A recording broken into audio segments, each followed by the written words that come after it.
해운대 베뉴브 분양 시기가 임박했습니다.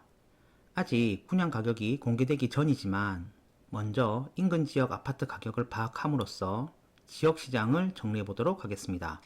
그림을 보시면 붉은색으로 이번에 분양하는 우동 2구역 재개발 사업 해운대 베뉴브의 위치가 표시되어 있습니다. 그리고 파란색으로 해운대 자이 1차, 해운대 자이 2차, 초록색은 동부올림픽을 표시하고요. 재건축 이슈가 있는 3호가든 상단의 노란색은 3호가든을 표시하고 하단의 노란색은 대우마리나 1차를 표시합니다. 마지막으로 지역 내 기축 중에서 상대적으로 가격이 낮은 센텀 현대와 반도 보라빌도 그림에 표시하였습니다. 준공 시기가 다르고 입지도 지역 내에서 차이가 있는, 그래서 가격에 차이가 있는 몇 곳의 아파트 가격을 살펴보시면 해운대 베뉴브가 포함된 공간을 이해하는 데 도움이 될 수 있습니다.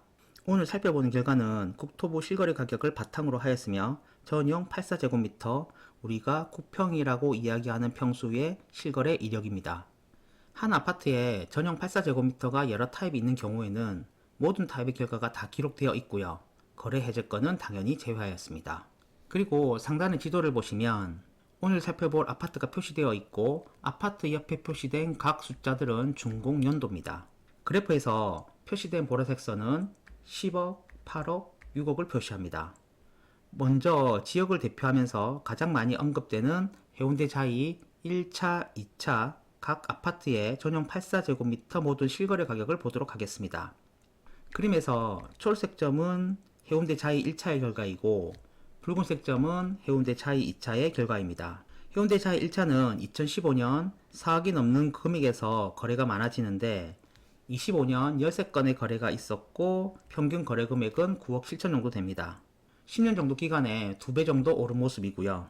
해당 기간 부산의 다른 아파트들과 비교했을 때 상당히 많이 오른 결과입니다. 해운대 자이 2차는 해운대 자이 1차와 시세가 전반적으로 유사하긴 한데 고가 거래 몇 건들이 해운대 자이 1차보다 많은 편입니다. 두 번째 그래프는 첫 번째 그래프에서 99년에 입주한 동부올림픽의 매매 실거래 이력을 검은색 점으로 추가했습니다. 2006년 당시에는 2억이 넘는 수준의 거래가 많았었고요. 23년 7월에 7억 수준까지 밀렸다가 최근에 다시 8억 수준으로 올라오는 모습입니다. 20년이 거의 다 되어가는 기간 동안에 가격이 대충 4배 정도 올랐다는 점 참고하시면 좋을 것 같아요. 다음 그래프는 가장 먼저 살펴봤던 해운대 자이 1차, 2차에 파란색 점으로 3호가든의 매매 실거래 가격을 기록하였습니다.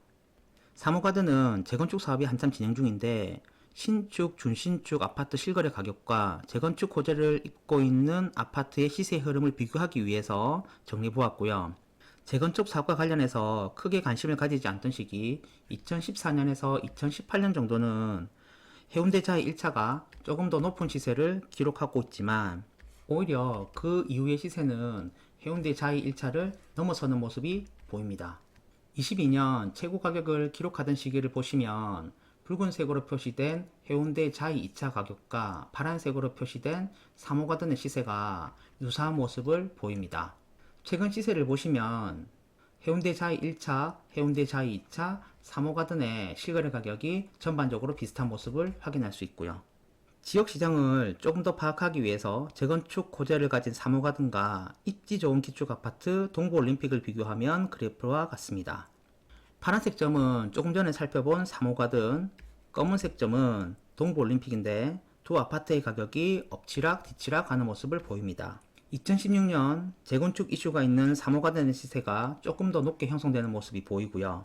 이후 급등기, 그 다음에 가격 조정기의 시세를 보시면 3호가든의 가격이 조금 더 높고 기존 기축인 동부올림픽의 가격이 조금 더 낮은 모습을 보입니다. 다음 그래프는 동부올림픽과 해운대 반도 보라빌을 비교합니다. 두 곳의 위치는 동부올림픽이 센텀 인프라에 조금 더 가까운 위치라면 해운대 반도 보라빌은 조금 더 벗어나 있습니다. 동부올림픽의 시세는 검은색, 해운대 반도 보라빌은 초록색 점인데 상당히 오랜 기간 동안 두 아파트가 비슷한 시세를 이뤄온 모습을 확인할 수 있습니다. 하지만 20년 상승기에 차이가 조금 나기 시작했고 최근에는 시세가 어느 정도 벌어진 모습을 확인할 수 있습니다. 다음 그래프는 검은색 점은 동부올림픽, 초록색 점은 해운대 반도 보라빌, 그리고 붉은색 점은 센텀 현대를 표시하고 있습니다. 센텀 현대를 보시면 해운대구 우동 내에서 가격대가 비교적 낮은 편이고요. 진양 상승장에서 상승 시기도 조금 늦었고 상승폭도 적었습니다. 센텀 현대 전용 84제곱미터 25년 거래 결과를 정리하면 8건의 거래가 있었고 평균값은 4억 정도 됩니다.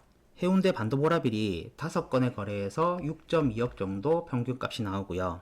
동부올림픽이 8건의 거래에서 평균 거래 가격이 8억 정도 나오는 것을 보시면 센텀 현대 시세가 낮다는 걸 확인할 수 있습니다. 현재 시세도 보셔야겠지만 2006년부터 지금까지의 시세 변화가 어떻게 변해왔는지 왜 그렇게 됐는지 정리해보는 것도 필요합니다. 유사한 공간에서도 각 아파트의 개별적인 특징에 따라 시세가 다르기도 하고 같았지만 달라지기도 한다는 점 참고 바랍니다. 마지막 그래프는 지금까지 살펴본 아파트의 모든 실거래 가격을 검은색으로 표시하였습니다. 해당 지역 시세를 보면 최고가의 경우에는 10억을 넘는 수준이고 주요 아파트는 8억에서 10억 정도에서 시장을 형성하고 있습니다. 다음 대체제로서 6억에서 7억 정도의 가격이 형성되고 지역 내 선호도가 밀리는 아파트가 4억대까지 거래됩니다. 부산 전용 84제곱미터 9평 평균 시세를 정리할 때 실거래 이력을 바탕으로 평균값을 구하면 4억 후반에서 5억 정도가 되거든요. 이런 점을 고려하면 해운대 우동시장은 일부 아파트를 제외하고는 대부분의 아파트가 평균 이상의 시세를 형성하고 있습니다. 그리고 부산 내 상위권 시장에서도 가장 높은 가격을 형성하고 있는 것이 해운대구 우동입니다. 장기간 상승률을 봐서도 상당히 좋은 편이고요. 비록 지역 내 최하위권 아파트라 해도 장기간의 상승률만 보면 어느 정도 수준은 유지합니다. 앞서 센텀 현대가 오늘 살펴본 아파트 중에서 가장 낮은 시세를 보여주지만 2006년 당시 평균 거래 가격이 1.23억인 걸 고려하면 지금 시세가 4억까지 올랐으니까 시세가 어느 정도 상승한 것은 맞습니다. 해운대 배뉴부는 오늘 살펴본 공간에서 분양을 준비하고 있습니다.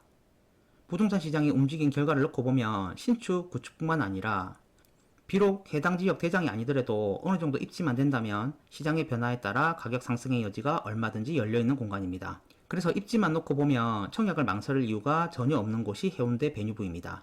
하지만 만일 분양 가격이 너무 높다면 장기적인 가격 상승은 보장할 수 있을지 모르지만 단기 상승 탄력은 상황에 따라 크지 않을 수 있다는 점 꼭 참고하셨으면 좋겠습니다. 상위권 시장 안에서도 양극화가 일어나는 건 맞지만 결국 제상위권 가격 상한도 지역 시장을 기반으로 한다는 점 참고하셨으면 좋겠습니다. 그래서 지역 시장과 과하게 괴리된 가격은 단기 상승에 제한이 있을 수 있다는 점 참고 바랍니다. 해운대 배뉴부 분양에 맞춰서 우동 2구역 해운대 배뉴부를 경유하는 임장 강의를 진행합니다. 수영구 밀락동에서 시작해서 해운대구 우동에서 마무리하는 코스로서 임장에서는 오늘 이야기한 공간보다 조금 더 넓게 살펴봅니다. 날짜는 9월 21일 일요일, 출발 시간은 오전 10시입니다. 처음부터 끝까지 도보로 움직이고 소요 시간은 2시간 30분에서 만일 템포가 조금 늦춰지면 3시간 정도 걸릴 수 있습니다. 강의와 관련된 자세한 내용은 블로그를 방문하셔서 확인 부탁드립니다. 블로그 주소는 영상 설명글에 보시면 확인할 수 있습니다.